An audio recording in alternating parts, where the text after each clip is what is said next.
Hey, what's up? Last Layer King here. This is my third video in my Advanced Weak Swap series. If you haven't seen my first two weak swap videos, go check them out. Let's get into the video. So say you've got a cube like this and your buffer is UB. So the way you would probably go about this is you'd shoot this piece to here to here. And now that our buffer is solved, what we're going to do is we're going to weak swap this piece to UL, so that if we have parity, we get a UB-UL swap. So we're going to shoot this piece to here to here. And now I've got our buffer pseudo-solved in UL. And this piece goes to here, and now we've hit the UL piece. Now the way I said you handle this in the other videos is you don't want to mess with the UL piece, because in the case that you have parity, you want to just leave it there. So you would just cycle break on this piece, and you would just shoot to some other location that you haven't memoed yet. And you would basically treat the UL piece as your buffer. However, the same way we treated the buffer piece as UL and intentionally shot it to UL, we can do the same with the UL piece. Instead of cycle breaking randomly, we can intentionally shoot this piece to some specific location. Suppose we shoot it to UF. We will now have buffer to here to here. And now what we're going to do is we're just going to treat this piece as also being pseudo-solved, and now we're going to treat the UF piece as our buffer. So now we go here to here to here. And now we've hit the UF piece. So now we've set up this U-perm, and if I solve the rest of the corners, we'll find that we get a U-perm on the cube. What would happen if we did this every time, where if we hit the buffer piece, we always shot it to UL, and if we hit the UL piece, we always shot it to UF? This U-perm would happen very frequently. So now consider a U-perm position versus a solved cube. We would get a solved cube if we just cycle broke when we hit our buffer, and then cycle broke when we finished that cycle. However, in the solve I just did, where I didn't really cycle break, I instead just pseudo-solved these two pieces, skipping two cycle breaks would save one algorithm, but then I just have to do the algorithm at the end of the solve to fix the U-perm, so I really haven't accomplished anything. But what if I have this U-perm and I know some way to do this U-perm as I'm doing something else on the cube? Consider these two cubes. On this one we have solved edges and we have a corner twist, and this is our buffer corner, so we wouldn't have really memoed this piece, we would just memo that there's a twist over here. On this cube we have a U-perm, and then we also have the same corner twist. Suppose we can get to this position in one less alg than it takes to this position, because we would have to cycle break twice to get to here, but while pseudo-solving we can skip two cycle breaks and just get to this position. This position would take one alg to solve because you would just do your twist alg. And this position, if you know the right algorithm, would also take one alg to solve. And remember, on this cube where we had the U-perm, we skipped two cycle breaks. This is the key concept here. You can set up to some specific U-perm or specific 3-cycle, and then solve that 3-cycle while doing something else. In this specific case, that would be twisting a corner. This video is going to focus on the 3-edge cycle plus corner twist algorithm set, and the 3 cycles you're going to set up by doing weak swap. The algorithms themselves are going to be mostly 2-gen, and most of them are going to be just as fast as the regular pure 2-twist alg that you would use in a blind solve. So being able to do double weak swap to set up this 3-cycle and doing a 3-cycle plus twist alg to save one algorithm in the solve is going to more than compensate for whatever difference in speed the algorithms have. I'll also include an alg sheet to all the algs I use for 3-cycle plus twist. One thing you'll have to consider when setting up your 3 cycles is the orientation of the pieces. In this position here where we have our buffer flipped, instead of shooting our buffer to UL, we would have to shoot it to LU so that the yellow ends up on the top and that we have the piece correctly oriented. So we would cycle here to here to here. The same goes for when you shoot the UL piece to UF. In this position here, our buffer is going to this sticker, which is not a top color sticker, so we have to shoot it to the side, which would be the F sticker on the UF piece, rather than the U sticker. So we're going to shoot here to here to here. And now we get this piece correctly oriented. And now when we finish our edges, we'll find that we have this 3 cycle and we're ready to do the 3 cycle plus twist alg. Another possibility to consider is having parity. If you're solving edges before corners, you're not going to know whether or not you have parity. In this case here, we've already shot the buffer piece to UL and we've shot the UL piece to UF, so we've already done the double weak swap. And if we continue our edges, we have buffer to here to here. And now we have buffer to here, and this is the UF piece, which we are now treating as the buffer, but this is an odd target. So what we have to do is we have to undo this double weak swap that we did on UF. So we're going to cycle here to UF, which is going to solve the UF piece. And what we end up with at the end is a UB-UL swap, and we are ready to do parity. Also, if you are memorizing edges first, you'll find that you'll be solving corners first, which means that in order to do 3 cycle plus twist, you're going to need to have any twisted corners remain twisted until you get to the end of your edges. If you're an edges first solver, then if you do double weak swap, instead of solving your edges and then solving your corners, you might find yourself with just a corner twist, and then you won't be able to do 3 cycle plus twist on it if you solve your edges. So if you end up with this cycle on edges, then instead of just solving your edges and then doing corners, you're going to want to leave this cycle on the cube, so that when you solve your corners, if you happen to have a corner twist, you have this 3 cycle here, and you can just do the 3 cycle plus twist alg. Many times you'll find that after you shoot your buffer piece to UL, you'll find that you've already memoed UF, or UF happens to be solved in the scramble, but then you hit the UL piece and have to cycle break somewhere. In this case, we have buffer to here to here. And now we've got the UL piece in the buffer location, but we can't shoot it to UF because UF is solved. So I have an alternate double weak swap location, that one being UR. So I'm going to shoot this piece to UR and set up a different U-perm. So I'll go here to here to here, and then here to here to here. And then we get this U-perm. This is going to produce a different set of 3 cycle plus twist algs because the U-perm is different. However, I do think it is worth learning algorithms for the other U-perm. If you have a position like this though, where you've shot your buffer to UL, but now you've hit the UL piece, but you're not done with memo, if you've already shot to these 2 targets, then I would just cycle break randomly. So I would just go buffer to here, which goes to here, and then go buffer to here to finish edges. And then I would just do this 2 twist. That would be a somewhat unlucky case because you've weak swapped to UL, but you weren't able to weak swap anywhere else to take advantage of a 3 cycle plus twist. So what happens if your buffers are UF and UFR? With those buffers, if you hit your buffer piece, you're going to weak swap it to UR to set up a UB-UR swap if you have parity. If you hit the UR edge after that, then you can just double weak swap it to, I would recommend, UB. And then you would get a 3 cycle like this. And in the case that you have a corner twist, your buffer will be twisted and then you'll have another twisted corner. And then you can learn the 3 cycle plus twist algs for this sort of case. I've included these 3 cycle plus twist algs on my alg sheet just for reference for anyone who uses UF and UFR. And I've also included the 3 cycle plus twist cases for this cycle where we have buffer to UL to UR.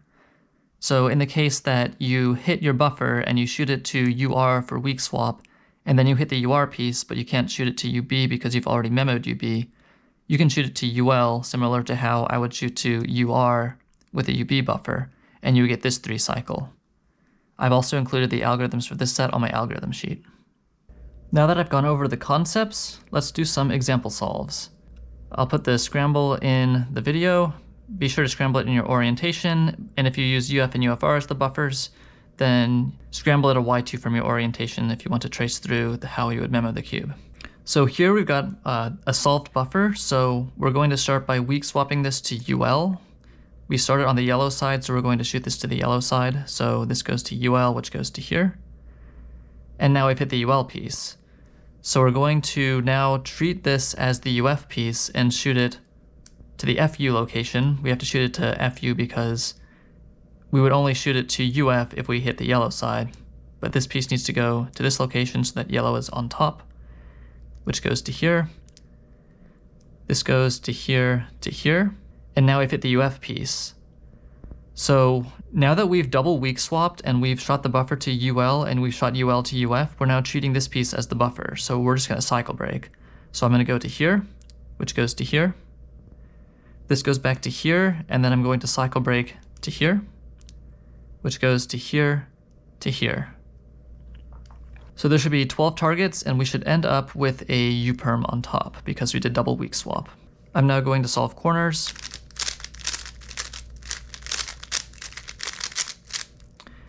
And I'm not going to solve this twist because we want to do twists at the end of the solve. So now we're going to do edges just how we memoed them. So buffer to here, to here. And then we went to here, to here. And then we went to here, to here. And then with the UF piece now in the buffer location, we cycle broke to here, which goes to here.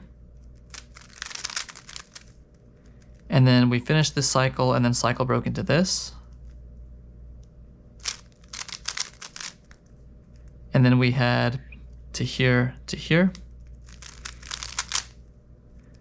And now we have our U-perm and we have our twist, so we can do the 3 cycle plus twist alg. Here's our next example. So we have buffer to here, and now we hit the buffer piece, so we're going to weak swap it to UL, except we're going to go to the side because we hit the orange side of our buffer, so we're going to go buffer to here,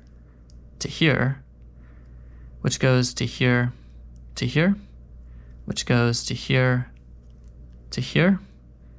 which goes to here, and now we've hit the UL piece. So normally we would want to shoot this to this location here, but we've already memoed this piece. But what we can do instead is shoot it to this location, and we could do weak swap to make this U-perm. And we have to go to the side because we hit the blue side of the UL piece rather than the top side. So we have here to here, which then goes to here to here. And at this point, we're now treating the UL piece as our buffer. So this is essentially the buffer piece, and now we're done. And our memo should set up this U-perm. So now I'll solve corners. And I'm not going to solve this twist because I solved twists at the end. So now we'll do edges. So we had here to here to here. So this weak swaps the buffer piece to UL.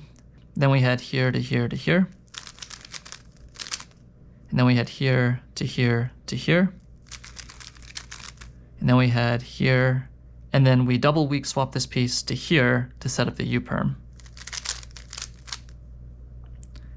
And then we had to here to here. And now we have this U-perm and we have this twist. Here's our next example. So we start with a flipped buffer. So we're going to solve this to UL by going here to set up weak swap. This goes to here. And now we've hit the UL piece. So we're going to do double weak swap on this piece and shoot it to UF. So this is going to go to here, and because we hit the yellow side, we are actually going to shoot it to the top, which goes to here, which goes to here, which goes to here, and now we've hit the UL piece, which we are now treating as our buffer. But we have this extra swap here, so we have to cycle break into it. So now we're going to go here to here, this goes back to here, and this is an odd target. So we did double weak swap on this piece and this piece. Now we have to undo the double weak swap to finish the 3 cycles. So we're going to do here to here at the end. I will now do my corners.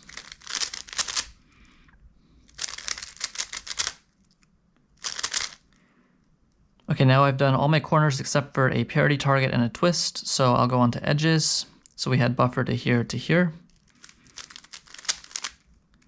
And then we had here to here.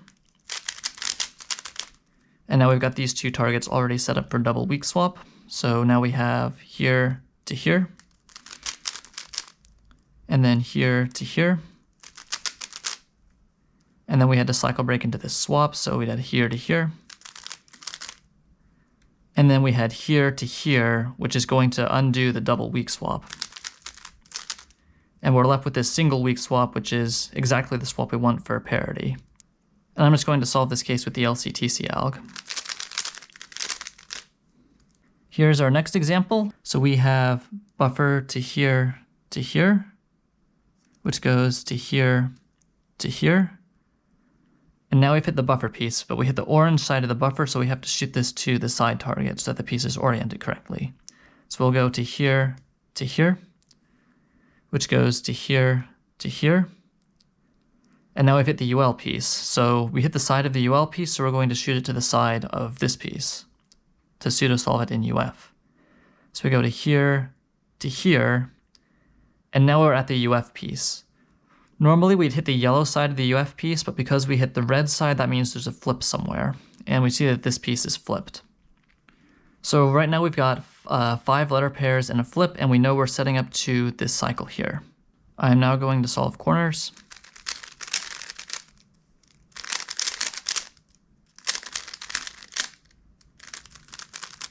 And I'm going to leave this corner twisted because I don't solve twisted corners until the end. And now we'll go through edges. So we have here to here. And then we have here to here. And then we had here to here, which is pseudo-solving the buffer to UL. And then we had here to here. And then we had here to here, which pseudo-solves the UL piece to UF. And now we find that this piece is flipped, and that's because we have a flip here. So one way you can deal with this is just to do the flip alg, which will then flip these two pieces, leaving you with the U-perm. There's another way of solving this, and I'm going to cover it in the next video, but for this solve, I'm just going to do the flip alg. And then we have a 3-cycle, and we have the twist. Here is our last example. So we'll go buffer to here, which goes to here, and then we hit the buffer, so we have to shoot this to the side because we hit the side color. So this is going to go to here, which goes to here, which goes to here. This goes to here, but we notice that this piece is actually pseudo-solved for this cycle here. So instead of shooting this piece to here and then shooting this piece somewhere else, we can just treat this piece as solved. And we can just treat this piece as the buffer. So now we can just cycle break on this piece. So we can shoot this piece to here. This piece goes to here, which goes to here. And that is all of edges other than this flip. So we have buffer to here, to here, to here, to here, to here, to here, to here, to here, to here, to here. And then after this flip, we should have a U-perm on top. I will now solve corners.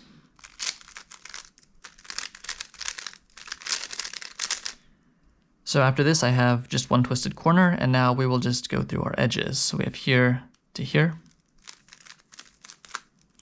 And then we had here to here. So now our buffer piece is weak swapped in UL. Now we have here to here.